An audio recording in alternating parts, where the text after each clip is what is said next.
I'm Francis Dearnley, and this is Ukraine, the latest. Today, as President Zelensky warns Russia is preparing a new, massive strike, we examine growing speculation that an undeclared truce may be in place regarding strikes on energy infrastructure. Then we turn to the Russian press, where a local war memorial in the Urals appears to have inadvertently revealed the true scale of Russian casualties, and an unlikely scandal involving a baker that's caused fresh embarrassment for Putin. Finally, we report on the launch of a new blood bank aimed at alleviating Ukraine's mounting medical crisis. Bravery takes you through the most unimaginable hardships to finally reward you with victory. Russia does not want peace. Erstens, wir verteidigen mit unserer Hilfe für die Ukraine auch unsere Freiheit und unsere europäischen Werte. If I'm president, I will have that war settled in one day, 24 hours. We are with you, not just today or tomorrow, but for 100 years. Nous ne pouvons pas, comme Européens, laisser gagner la Russie en Ukraine. Nobody's going to break us. We're strong. We're Ukrainians. It's Thursday, the 29th of January, 3 years and 341 days since the full-scale invasion began. And today I'm joined by our Associate Editor of Defence, Dominic Nicholls, our Russia analyst, James Kilner, and dialing in from Ukraine, Toby Illingworth, Head of Mission at the Yashchenko Foundation. First, though, over to Dom for the latest in the military realm. Let's start in Ukraine. And President Zelensky, in last night's evening address, he said the Russians are preparing a new massive strike. Our intelligence indicates this. The United States, Europe and all our partners have to understand how this discredits diplomatic talks. Every single Russian strike does. It seems that Russia at the moment pulses these big mass aerial strikes about every 10 days to 2 weeks. There's been 3 big strikes so far this year, January the 9th, 20th and the 24th, so it's due another one. So I don't know what the intelligence is that President Zelensky has seen. However, it looks like they are battening down, expecting another big strike. Now, some 613 high-rise apartment buildings in Kyiv remain without power following those recent Russian strikes. This comes from Kyiv City State Administration speaking this morning. Heating was restored to 124 buildings yesterday, officials said, but they also warned that after a brief period of warming just in the last week or so, colder weather is forecast to return to Ukraine in the next few days. The high is likely to be minus 15 Celsius, 5 degrees Fahrenheit. So yesterday, 105 Russian drones fired at the country. 84 were brought down, but 7 locations were hit. 6 people killed and dozens injured. Most of those casualties were in Zaporizhia Oblast. Now, additional security measures have been implemented on Ukrainian railways following yesterday's attack on that passenger train in Kharkiv Oblast, the death toll from which has risen to 6 today. So Ukrzaliznytsia, the train operator, said in a statement, the enemy is intensifying its attacks on the railway, in particular on moving trains. So changes to operating procedures are going to include temporarily restricting the number of connections in Kharkiv Oblast, and passengers are going to be transported in buses in some areas. Trains also may make unscheduled stops, which could affect the timelines, they say, of arrivals from Kherson, Sumy, Kharkiv and Zaporizhia Oblasts. Now, there's an odd story in TASS, Russia's state news agency, but I bring it to your attention. I saw the headline. It said Ukrainian forces fire more than 10 artillery shells on Kursk region in past 24 hours. So when I saw it, I thought, do they mean 10 times as many rounds fired into Russia as are coming back, or maybe 10 times more than Russia has fired this week? But no, it's literally just that. It's 10 rounds. The whole story is this. The Ukrainian armed forces have attacked the Kursk region, firing more than 10 artillery shells over the past 24 hours, the region's governor Alexander Kinstein reported on his Telegram channel. In total, between 9 a.m. Moscow time on January the 28th and 7 a.m. Moscow time on January 29th, 9 enemy drones of various types were shot down. The enemy fired 12 artillery shells on evacuated areas. The regional governor added that there was no damage to infrastructure and there were no casualties. Reporting 10 rounds or 12 artillery shells. That's it. That's the only military update on TASS today. No mention of any attacks on Ukraine, including that drone strike on the passenger train, even through the veneer, as they would often try to do, to say the targets were military. They just simply do not want to draw attention to the war/special military mess up at all. So there's a story there of 12 artillery shells being fired, and that's all they want you to know about it. Now, yesterday, 1,000 more bodies of the dead have been returned to Ukraine. 38 Russian bodies were also returned. This comes from the coordination headquarters for the treatment of prisoners of war under the agreements that came out at the time when Russia and Ukraine met in Istanbul. And just a final one for me, an interesting, slightly odd story from our colleague Gareth Caulfield, you've heard very recently on the pod. It says the Royal Navy has been tracking a suspicious Russian ship that spent 14 hours stopped over undersea data cables in the Bristol Channel. He's got a story online at the moment. I think it's going to be in the paper as well. He says the cargo ship Synagorsk sailed into the Bristol Channel on Tuesday night and appeared to have anchored about 2 miles off Minehead in Somerset, northeast coast. Now, she remained stationary over that spot, suggesting the ship was anchored until 2 p.m. on Wednesday, yesterday. Now, within a mile of her position, there are a number of undersea telecoms cables connecting Britain to the US, Canada, Spain and Portugal. The Shadow Security Minister, Alicia Kearns, said the movements of this Russian ship are deeply suspicious, right over our transatlantic deep-sea data cables, yet another reminder of the persistent and pernicious threats our country faces from Putin and his allies. Now, the Synagorsk last reported port call was 3 weeks ago in Russia, at a major trading port that's also the headquarters of the Russian Navy's Northern Fleet. Now, within 3/4 of a mile of the location where she seemingly anchored up are 5 undersea data cables, 2 of them from the TGN Atlantic cable system connecting Britain to New York. Another cable from EXA Express links the UK to Nova Scotia in Canada. And the remaining pair, forming the VSNL Western Europe cable network, connect Spain and Portugal to the United Kingdom. Aircraft tracking websites showed that a Coast Guard surveillance aircraft spent half an hour circling the Synagorsk yesterday morning, and after that, further surveillance was carried out by a Royal Navy Wildcat helicopter, which took off from Royal Naval Air Station Yeovilton down in Somerset, and saw the Synagorsk. It's in Cornwall, Yeovilton. No, hang on, no, it isn't. That's Culdrose. Yeah. It's in Somerset. Royal Naval Air Station, Yeovilton is in Somerset. You're right there, Dom. Yeah, exactly. Anyway, so the Wildcat circled around for a bit, and then the Russian ship moved off after 14 hours. Ministry of Defence sources suggested that the Synagorsk may have entered the Bristol Channel to shelter from bad weather. It's worth noting the Met Office maritime forecast for yesterday said that people in the area should expect 4-6 winds, describing a strong breeze by the Royal Meteorological Society, with sea states yesterday moderate or rough. So, possibly the Synagorsk was just sheltering from the storm. Just happened to be directly overhead a load of undersea cables. That's us up to date, Francis. I'm going to go and have a look at the map. Thanks, Tom. Well, remember after the Alaska summit when you speculated Putin would offer to meet Zelensky, but only if he travelled to Moscow? Now, that was something that sounds, of course, to some audiences like an extending of the hand, but which really, of course, is an empty gesture for all the reasons we discussed at the time. Well, at the moment when Moscow seems to find it rather opportune to try and show the Americans that they are not the obstructors to peace, while they continually attack civilian infrastructure night after night, they've dangled that carrot once again. Kremlin aide Yuri Ushakov said yesterday Zelensky should travel to Moscow if he wants to hold direct talks with Putin. It seems this idea's reared its head once more as Trump's negotiators seem eager to have the three leaders meet.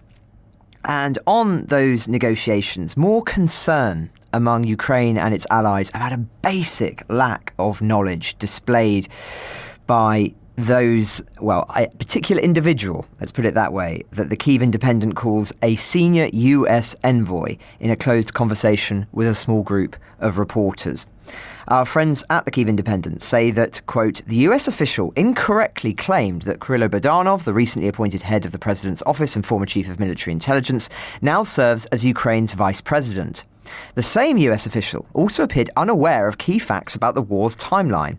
When asked whether Trump's peace push was aimed at ending the war by the 4th anniversary on February 24th, the official suggested they did not know when the full-scale invasion began. I wasn't aware of what that anniversary date was, the top US envoy answered. I don't think we feel pressure to do that because we have a 4-year anniversary. The official then went further, incorrectly claiming that Russia's full-scale war against Ukraine had lasted longer than World War II. I think it's the longest war now. It was longer than World War II. At this point, it's been going on, he said. Now, that individual is obviously getting confused with the war on the Eastern Front between 1941 and 1945, which did last less time than this war, as we reported, I think it was last week. But that's not the entire of the Second World War, which of course began in 1939. Now, does anyone want to guess at home who that senior US envoy might have been? I don't know about you, but I'm really scratching my head here in the studio. But anyway, speaking of major summits, the Hungarians are still exceptionally keen that at some point over the next 2 or 3 months, a meeting between Trump and Putin takes place there before the election on April 12th. You'll recall at the end of last year, they were really pushing hard for that and did seem to make some leeway in doing so. They think it will give a huge boost to Prime Minister Viktor Orban, who's currently behind in several polls after 16 years in power. I actually had lunch with the Hungarian ambassador here in London yesterday as part of my trying to clarify a few points while we work on our Hungarian series after my trip to Budapest. It was off the record, but it is no secret that there is no love lost between Zelensky and Orban. Indeed, in the latest row that's blown up this week, Orban is claiming that the Ukrainians are seeking to interfere in the elections, citing the remarks of Zelensky's foreign minister after Orban reiterated Ukraine would be blocked from entering the EU for 100 years. Andriy Sybiha said this: "Your plan is doomed to fail, Mr. Prime Minister. Your master in Moscow won't last 100 years, even if you were ready to donate him all your organs. And on the day Ukraine joins the EU, we will frame this headline in our parliament to remember your lies for the next 100 years. As for the elections, you should not be afraid of Ukraine. You should be afraid of the Hungarian people, who are tired of your lies, your kleptocracy, and your hatred." Hungary's foreign minister responded by saying this: "Well, I see you started to interfere in our elections. We know you want a government which would say yes to Brussels and would be ready to drag Hungary into your war. But we will not let it happen. The sovereign Hungarian government will continue to protect the country and its people from your war. Hungary first." So as you can see there, the Orban government is using the war and the prospect of increased Hungarian involvement under a different government as an election tactic. So this row is arguably quite helpful for them, hence why the Prime Minister himself commented on it, I think. But somehow I can't imagine that they would disavow any positive remarks from President Trump about Viktor Orban, citing that as interference in their election. But anyway, I digress. More on Hungary in future episodes. As I say, we're working on a big project before those elections. Now, we spoke earlier in the week about other remarks, those of NATO Secretary-General Mark Rutte, saying Europe absolutely needed the US under all circumstances. Now, this is being increasingly challenged by prominent voices, particularly after the Greenland fiasco, including Toomas Hendrik Ilves, the former president of Estonia, who's written this on X and I thought was worth reflecting upon. He said, "I'm beginning to have serious doubts about either the competence or the honesty/loyalties of the NATO Secretary-General. Warning Europe, Rutte says Europe would have to spend 10% GDP on defence to match US capabilities. Is that really true? Given the size of the EU economy, i.e. not much smaller than the US's, and the US spends 4%, not even the 5% demanded of us, on defence for all its worldwide needs, is Rutte's statement even remotely credible? We do not need worldwide expeditionary forces. We don't need 11 carriers. We don't need to maintain worldwide basing and infrastructure. We do not need a global posture. We do not have defence treaty commitments around the world. We do need to beef up transport, space capabilities, 6th generation fighters and missiles. But is that 10%? The 10%, given the EU economy, is just spitballing. It's neither backed up by facts, nor is it credible. And if not, why should we take the current Secretary-General of NATO seriously? So an interesting intervention that, not going to get into all of the discussions on Rutte now, but I do think that when the history books are written of this period, Rutte will be one of the most debated figures and potentially one of the most divisive, depending on what happens. He's either going to go down as some kind of Chamberlain-type figure or the shrewdest diplomat since Talleyrand, I think. But anyway, as I say, one for another time. One last story for today, though, which leads neatly into our segment with James. Matt Broomfield here at The Telegraph's written an update on a story story we touched on yesterday regarding Syria. Russia has now abandoned its military base at an airport in the northeast of the country. However, and this is important, they haven't been booted out because of their loyalty to the ousted Assad regime, but because pro-government forces, so the new government that's taken over, are seizing control of that area from the Kurds. Matt argues that the rapid withdrawal of troops and equipment is a sign of Moscow's shifting allegiance to the new government, speaking to a source who says he believes Moscow has sacrificed its outpost in Kurdish territory in favour of a continued presence on the government-controlled Syrian coast. Matt writes this: when the Telegraph arrived at the base on January 27th, Russian flags were being taken down and military vehicles were moving supplies ready for the evacuation. Buildings stood empty, and shopkeepers complained soldiers had fled without paying their bills for soft drinks and cigarettes. I love that they specified soft drinks there. What were the Russians drinking in Syria? Fanta? Mbongo? Battery fluid, I think. Battery fluid. Anyway, so an interesting story, and we'll link to that one in the show notes as well. But let's go over to James Kilner now, who's been doing what most of us would, hate to do, which is consume vast amounts of Russian propaganda throughout the course of the week so that you don't have to at home. James, thanks very much for your time today. Where do you want to start? I mean, I think we've reflected a lot recently on the talks in Abu Dhabi. It'd be interesting to hear Moscow's take on that. Welcome back. Let's start with the Abu Dhabi talks and how it looks from Moscow. I'd say that the Kremlin propaganda media, Kremlin figures, are essentially giving us the same line they've been given for the last 6-9 months. There can be no peace in Ukraine unless Ukraine gives up the Donbass region. They've been going on about this for a long time, and they're not changing their tune here at all.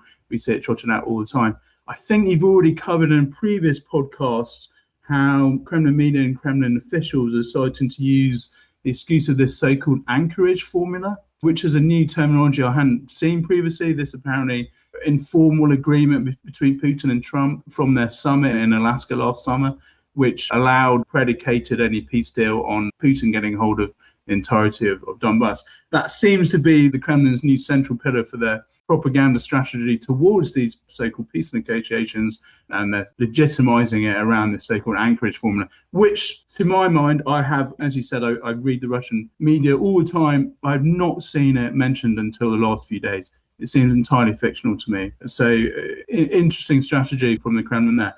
There have been reports, and I have to be quite careful around this issue, but there have been reports this morning from Russian military bloggers on Telegram. That's the Russian language social media channel, which is very heavily used. These Russian military bloggers, as we know, are very well linked into Russian army units, missile units, Navy, etc. They are reporting, as of this morning, that commanders of missile systems, infantry units have been told not to fire equipment at energy and power generating infrastructure in Ukraine. Apparently, there has been some sort of truce, can't confirm it independently, between Russia and Ukraine over hitting energy installations. We do know they've been struck a lot in this very cold winter, and there may have been something coming out of that Abu Dhabi trilateral peace negotiation last week around this issue. And the FT has reported that wars on the table. It hasn't been officially confirmed. It would be a movement in the right direction, Francis, if that was confirmed. Thank you very much, James. Let's just take a moment just to pause on that, because it is a really interesting point, that speculation that there's been a reduction of Russian attacks on energy installations while these talks are ongoing. Of course, there is a chance that that's because they want to avoid bad headlines whilst the negotiations are taking place, don't want to upset the Americans too much, or there has been something that's actually been brokered behind closed doors. But it bears repeating that Kyiv and many other cities are suffering enormous energy outages still. So I don't know if you've got any thoughts on this, Dom. Is it possible that it's still just the long lag of the damage that was already done before this, or do you not believe this story? Well, I mean, I've seen this story mentioned, this possible energy truce. I just wonder, the last big attack was last Saturday night whilst the talks are ongoing. The talks were in Abu Dhabi on Friday, Saturday last week. Then there was a massive aerial attack on Ukraine on the Saturday night, which we spoke about on the Monday and said it's outrageous. It just shows just an absolute snub. But I mentioned at the time that the US didn't react to that. There was no comment from the administration. Perhaps they did mention or they did take it behind closed doors and said to Putin, look, you are taking the mickey here. So potential. I don't know. I've only seen what you see, what James has seen as well. If there is an energy truce, that would obviously be very welcome, as in a truce on striking energy infrastructure.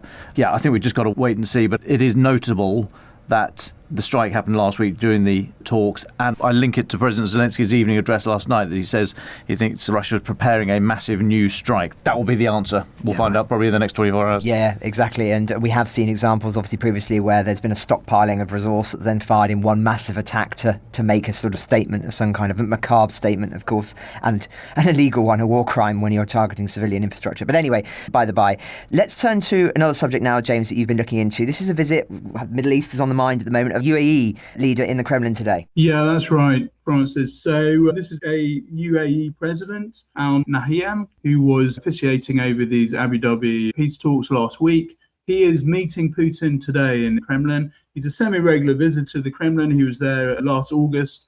That was his most recent visit prior to today.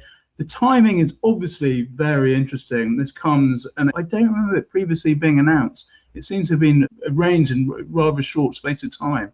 Say it's come through barely a week after these peace talks. Putin getting the UAE president up to the Kremlin to have a few words. Whether it's intelligence gathering, pressure, or what he's going to get out of it, the timing is interesting and definitely worth watching. On your story about Russia quitting an airbase in the Kurdish area of Syria, the Syrian president was also in the Kremlin yesterday. That's al-Sharaa. This was his second visit to the Kremlin in the last few months. It's important context here because, like the Telegraph correspondent on the ground was saying, the Kremlin is working very hard to preserve these two important military bases on the Mediterranean Sea. That's the Tartus naval base and the Hmeimim air base. These are the only two military bases that Russia operates outside the former Soviet Union. The sort of air base that your correspondent was talking about giving up in the northeastern area of Syria where the Kurds were holding was a minor detachment compared to these other bases. It's really not a big deal in the scheme of things. These two bases in the Mediterranean are the thing for Russia.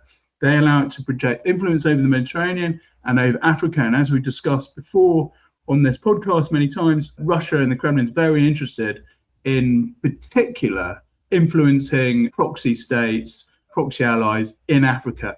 This allows it to influence the UN and other international bodies to undermine the Western effort and the Ukrainian effort to get their way over the war in Ukraine. So it is very important for Russia to keep control of these bases. As we've reported, the war that al-Sharaa won in December 24 when it ousted Bashar, the proxy leader of Syria, who then fled to Moscow, really put these bases in danger. And I remember there was a lot of questions over whether Russia would be able to hold them. I remember doing a lot of reporting for Telegraph on this issue at the time, the newspaper, and it actually looked like they were going to have to give them up. Clearly, Russian and Kremlin realpolitik is kicked in and they're making deals here. And there's no doubt in my mind that they have come to an arrangement with Syria, with the powers in Syria to keep these bases. At the time, the EU, Kaja Kallas, was pushing Syria to kick Russia out of these bases. Clearly failed, and the Kremlin's got one over here. Fascinating. Thanks for your insights on that story, James. Well, let's broaden things out then to your reflections on the general economic and social picture in Russia at the moment. I know you keep an eagle eye out on stories, particularly relating to the economy, but anything that's caught your attention this week would be interesting to hear about. The first is apparently Russia's having to increasingly heavily discount its oil to India. Since the war started in Ukraine nearly 4 years ago, India became the single largest buyer of Russian crude oil. It's now having to discount prices down to about $25 a barrel, which is far lower than the international rate. This is mainly because of the impact of US sanctions imposed last year on India, specifically aimed at cutting its imports of Russian oil. Russian oil is critical to the Russian economy, critical to financing the war in Ukraine. We do know that the Russian government, the revenue, the profit it took from oil last year was down by about 20%. So that is important. We also know that Russian oil sales to India now stands at about 1.1 million barrels a day. So it's a huge amount, but down from 1.8 this time last year. So a huge cut already.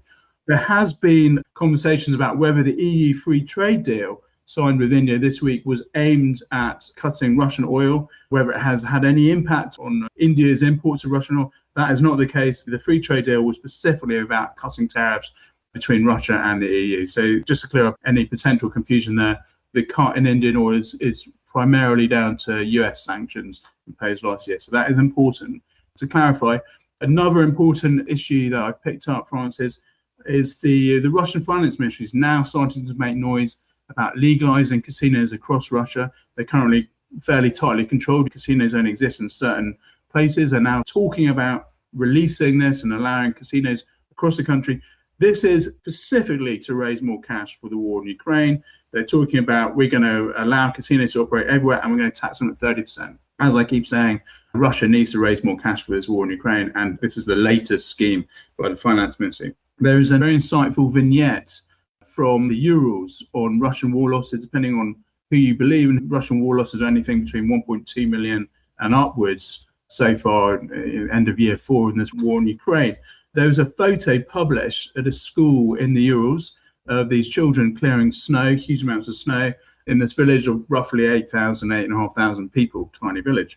They are clearing snow in front of the war memorial for boys from the school who have been killed in war. There's 3 plaques, one for World War II, known as the Great Patriotic War in Russia, one for the war in Afghanistan, that 10-year war over the 1980s, and one for the current war in Ukraine. 13 names on the World War II plaque, 3 on the Afghan war plaque, and I think I counted, it's slightly obscured, 15 on the war in Ukraine plaque. Now, obviously, this is a very localized, unscientific insight, but it really rams home the impact of the war in Ukraine on these small communities and the psychological impact of all this. Of course, Soviet losses in World War II were huge, getting up to about 10 million.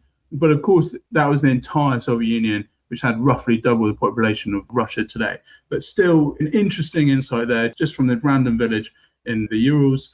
Another quick story on economy and social issues in Russia. There's been data today, Francis, which have come out, and this is from the government statistics agency, Rosstat, which showed that Russian fertility rate per woman is at 1.374, which is a 20-year low. Now, the reason I bring this up is because this is one of Putin's pet projects. He wants a fertility rate per woman of 1.8. He's giving tax breaks to women. He's offered free education for student mothers. He's giving away cars, flats, whatever. He's really pushing this, and he's failing.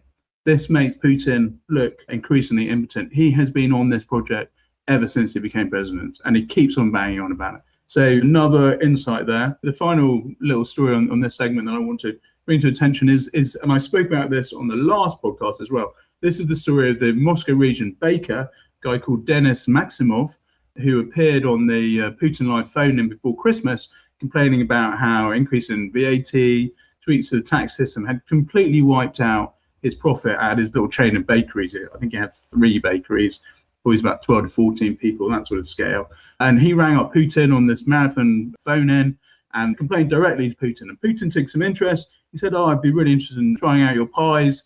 I'll send you some wine in return, etc. That's the sort of way Putin operates. It temporarily boosted Maximov's sales, but it wasn't enough. And a few days, about a couple of weeks ago, he announced he was going to have to close his chain of bakeries because the tax system in Russia had destroyed them. The taxes, as VAT has gone up to 22% from 20% in Russia, purely to fund the war in Ukraine. Anyway, the point is, this made it into the mainstream media and even got the Kremlin commenting on this actual bakery collapse as Maximov losing his business. And then it's been updated recently, Francis, so they've gone into the main headlines. This was a nightmare for the Kremlin. They hate this sort of thing. They lost control of this story. Putin tries to regain control of the story, apparently goes into an economic meeting, orders his officials, his goons, to sort this out and get in touch with Maximov and get his little bakery up and running again. This is earlier this week, end of last week. 2 days after this apparent meeting, Maximov reappears in the Russian Kremlin propaganda media saying, I'm not going to close down my bakery. I'm actually expanding it now. I'm going to open 2 more bakeries and hire new managers and bring out new recipes. He's later admitted on Telegram channels that he's received preferential treatment from the Kremlin. No specifics, but clearly the Kremlin's grabbed this and have decided to make it into some propaganda win. It's all very murky. It's all a bit cat-handed, but it's a good item that the Kremlin wants to pounce on. It is quite insightful. It doesn't seem to be working 100%. There are now reports of various flash mobs in provincial Russia, and I'm not talking a lot, I'm talking a handful, by entrepreneurs, by beauticians, by restaurant owners who are also complaining of exactly what Maxima was complaining about. And they're now saying, if you can help this guy, you can also help us. I'm not saying this is the beginning of the end. I'm just saying it's another sore, it's another ulcer that if we're looking at Russia and potential weaknesses, we need to keep monitoring. So Putin's eating humble pie then? God. How long were you thinking of that one, Dom? I think about pies a lot. Just drawn one. Well, thanks for that story, John. I think we're still reeling here from the one you were saying about the war memorial in the Urals. Just extraordinary, speaking to the scale of the losses in some of those communities. We've been talking about this priority for the regime in Moscow to make sure that the losses are not in the major cities but are experienced in other parts of the country. And I think that really speaks to that story that we've been reporting now for the last almost 4 years. But before we go to Toby, James, I know that there was this interesting story relating to the US that caught your eye. Yeah, right. Thank you very much, Francis, for letting me talk about Central Asia and South Caucasus. Donald Trump, at the end of last week, ordering J.D. Vance, that's the US Vice President, as listeners I'm sure know, to visit Azerbaijan and Armenia. Now, the importance is here, Vance will become the first US Vice President ever to visit Armenia, became independent at the collapse of the Soviet Union in 1991, and he'll become the second US VP to visit Azerbaijan. Dick Cheney was there as Vice President in 2008, that post-Russia-Georgia war period when Cheney was visiting. So the context is really important here. Vance is scheduled to be in Azerbaijan and Armenia next month. Azerbaijan and Armenia, as you know, Francis, are feted and favoured by Trump because they agreed to a peace deal last summer, in August last year, around a long-running frozen conflict which went hot in 2020 and 2023. And Trump is claiming, I was the guy who brought peace to this region. That's all well and good. But what the US is really trying to do here is trying to secure Armenia and Azerbaijan, ex-Soviet states, pull it away from the Russian sphere of influence into the US Western sphere of influence. Both Armenia and Azerbaijan have fallen out of Russia. Armenia has blamed the Kremlin for not defending it against Azerbaijani aggression in 2023. Azerbaijan has fallen out of Kremlin over shooting down of an airline, a passenger plane, on Christmas Day over Grozny in 2024, and Putin completely mishandled any apology in that, and had completely strained relations. So I can't overstate how important this is for listeners to watch out for. If Vance does actually go to Armenia and Azerbaijan, it'd be extraordinary, and it'll be really seeing the US plant its flag in the South Caucasus, which had been so loyal to the Kremlin for so long. Well, James, thanks so much for your insights as ever, and we'll obviously come back to you for your final thoughts later on, and you may have some questions for Toby as well. And let's go to Toby now, dialing in from Ukraine. Now, Toby, the last time that we saw each other was on a late night in Odessa during an air raid, actually, after the bars had shut. So it's great to have you on the podcast and to be talking to you again. You are the head of mission at the Yashchenko Foundation, and we'll talk, I think, first of all, just broadly about the charity's work, but particularly then want to dive into a special project you've been working on that we've been talking about on the podcast for a long time, which relates to blood and specifically blood banks. But first of all, could you just give us a summary of the work of the foundation? Absolutely. Thank you, Francis. Yes, I'm speaking to you from a very cold, dark apartment in Kyiv, much like the ones that Dom was mentioning earlier, and dreaming of our days back in Odessa, where it was much warmer. But the Yashchenko Foundation is a UK and Ukrainian registered charity that was founded by a team of us who have been working in Ukraine since the start of the full-scale invasion in March 2022. We initially were providing evacuations from Chernivtska Oblast and then expanded to Sumska, Kharkivska, Zaporizhzhia, and later to Khersonska Oblast, after which we developed an aid distribution network supporting those left in those communities. But in March 2024, we decided to spin out all our programming in order to expand and professionalize our activity and to reach more civilians in need across the country. And decided to name the foundation in honor of my dear friend and our former colleague, Maxim Yashchenko, who we lost on the front line in November 2023. And if you'll excuse me just to have a quick word about Maxim, that he was one of the bravest and most committed humanitarians I've ever had the privilege of working with, and we still miss him desperately, but it's a privilege to carry on his legacy by working under his name. And the foundation itself really focuses on four main areas of activity or sectors. The first is the provision of water, hygiene, sanitation support, both for emergency relief, but also supporting the reconstruction of water infrastructure and borehole refurbishment. Our second sector is in shelter, where we provide winterization support, vital repair materials for damaged buildings, and have a particular emphasis on supporting community-led reconstruction in liberated communities such as in Chernihiv or Mykolaiv oblasts. And we're currently in the process of conducting a major emergency winter distribution, particularly in Dnipropetrovsk Oblast and Zaporizhzhia Oblast, really in response to this bitterly cold winter that I know you've been referring to so regularly. We also support communities with the provision of food and are helping farms to rehabilitate after liberation. But our largest sector is in health. And over the past 6 months alone, we've delivered more than $30 million worth of medication, about £23 million, to hospitals and communities across the entire country. This includes general medications, specialist treatments for cancer and other critical conditions, and also temperature-controlled cold chain medicines that are so vital in frontline communities as well. Plus the Walking Blood Bank programme that I think we're about to discuss a bit further. Yeah, absolutely. Well, it is one of those themes that we've talked about on the podcast in the last few months. Ukraine is facing a critical shortage of blood. I see from the statistics that an estimated 24.5% of deaths and an even higher proportion of amputations could potentially be avoided if sufficient blood supplies were available at the point of need. And so, yes, tell us, Toby, about your programme, the Walking Blood Bank, which aims to eliminate those shortages.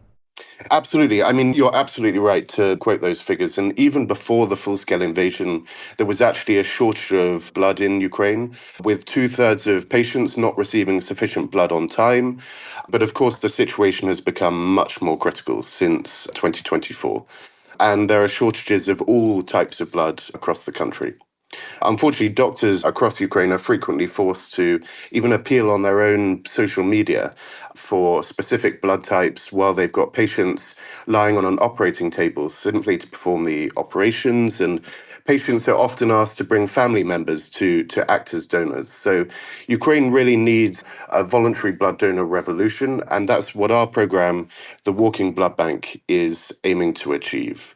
In partnership with a national NGO called Donor UA and a Danish company, Eldon Biologicals, we've developed the Walking Blood Bank that will provide free blood type tests using the Eldon card, which is a rapid blood type test, which could be used in the field and takes under 90 seconds to produce a result. The result in itself is actually vital information for people, particularly in frontline communities, as knowing your blood type can save vital minutes in an emergency. And I wonder for a moment if you, Dom, James, and how many of your listeners actually know their blood type, because it's such critical information in an emergency. But once people have tested their blood type, they're invited to join the Donor UA blood donor database, at which point, should there be a particular peak in demand for a specific blood type, perhaps after one of the large mass casualty missile attacks, then those donors with a particular blood type will receive a push notification to their phone, asking them immediately to report to the closest blood centre or hospital to donate their blood. As we're in the process now of scaling up the programme, which is funded by our amazing US partners, Direct Relief, we're significantly increasing the amount of donors we are recruiting. And already in the last couple of months, we've tested over 40,000 people, recruiting thousands of new blood donors into the system.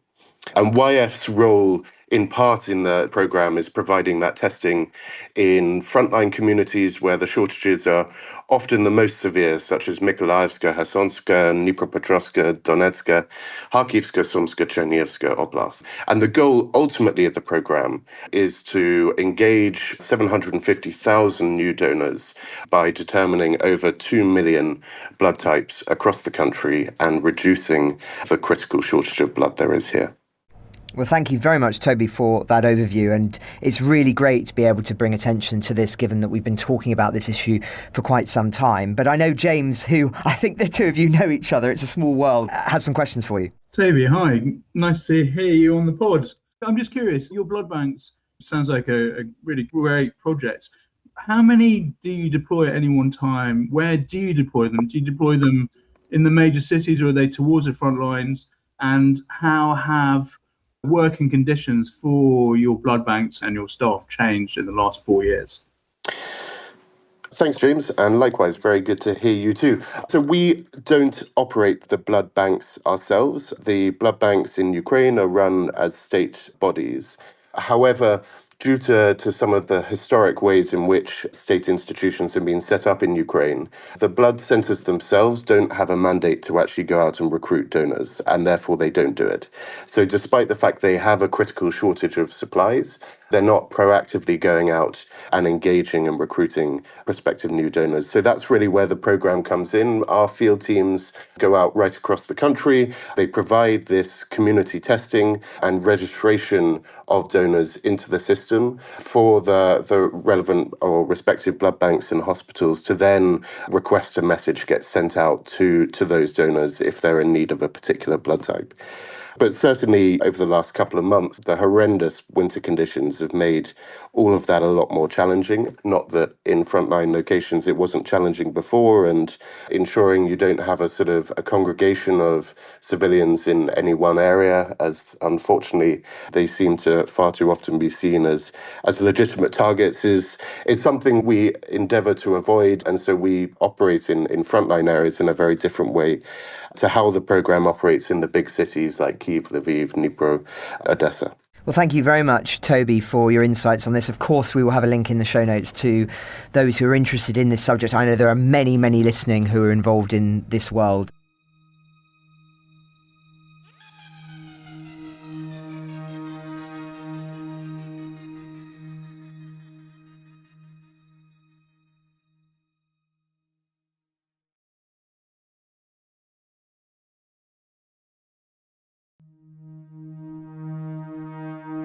Dom, where do you want to leave listeners? Let's go back to Copenhagen. You'll remember a story I brought you yesterday about 44 Danish flags have been planted in the flower boxes out the front of the US Embassy in Copenhagen. 44, because that's how many Danish service personnel lost their lives fighting in Afghanistan. This comes after Donald Trump's comments, was it last weekend, I think, when he was talking about NATO holding back or not being at the front line, whatever. Those flags were removed. The embassy said in error, just at the end of the day, they were cleared away. I see today that they've gone back. So if you are in Copenhagen, please do let me know if this is an ongoing thing and if these flags, I think more than 44 have been placed overnight, if it's now a nightly thing and if the embassy is letting them stay there. And I see that there is going to be a demonstration, a march on Saturday out of respect for veterans. I think things are coming to a bit of a head in Copenhagen. But yeah, if you're there, please give us a temperature test, please. Let's take the temperature of Copenhagen at the moment and the US Embassy. Thanks very much, Dom. I imagine Copenhagen's pretty chilly at the moment. But anyway, thank you very much. Let's go to James then. James, what do you want to leave listeners? My promise is just a quick one to update listeners on Ramzan Kadyrov, the leader of Chechnya. He's been spotted in the Kremlin. I think it was this morning. He was due to link up with the UAE president's meeting with Putin. The reason I'm highlighting is that he's under a lot of pressure at the moment. If you remember, I reported that on Christmas Eve he was hospitalised, apparently quite seriously, then reappeared on Chechen TV using a walking stick, which I'd never seen before in my 2 decades of reporting on him. And a week later, his son, Adam Kadyrov, and presumed heir, was injured in a car crash. One person was killed, and Adam Kadyrov was airlifted to Moscow, apparently slightly badly injured, although that's all been a bit murky. But Kadyrov popped up this morning. There's a video of him in the Kremlin. The first time I think I'd seen an off-the-cuff interview with him since his illness on Christmas Eve, and he is mumbling and slurring his words quite seriously. We've seen this before, but this was quite alarming. So again, I think putting Kadyrov back on health watch. Thanks, James. Toby, as ever, you've got the final word. Where would you like to leave listeners as our guest? Thank you very much indeed, Francis. And I just wanted to mention that Dom so expertly reads out at the start of each podcast about the numbers of civilians that have been killed or injured each day. But I really wanted to just reiterate that each one of those numbers is an individual. And it's a family that has been forever changed, having lost children, parents, grandparents.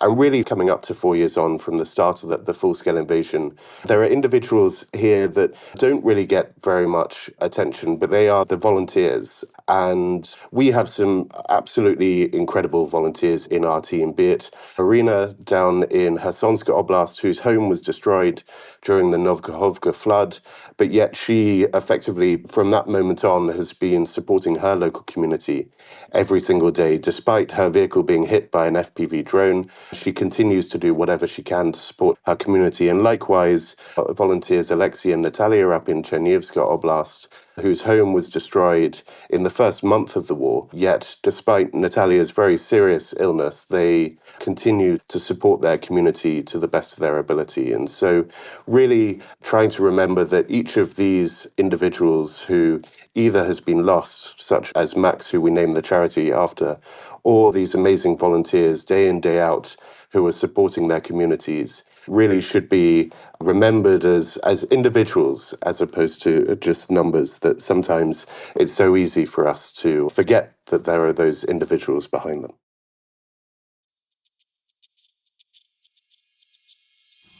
Ukraine the Latest is an original podcast from The Telegraph, created by David Nicholls.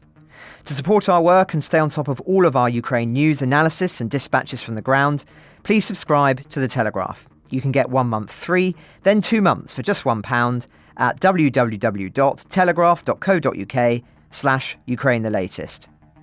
Deploying cutting-edge technology, we also release Ukrainian and Russian versions of this podcast.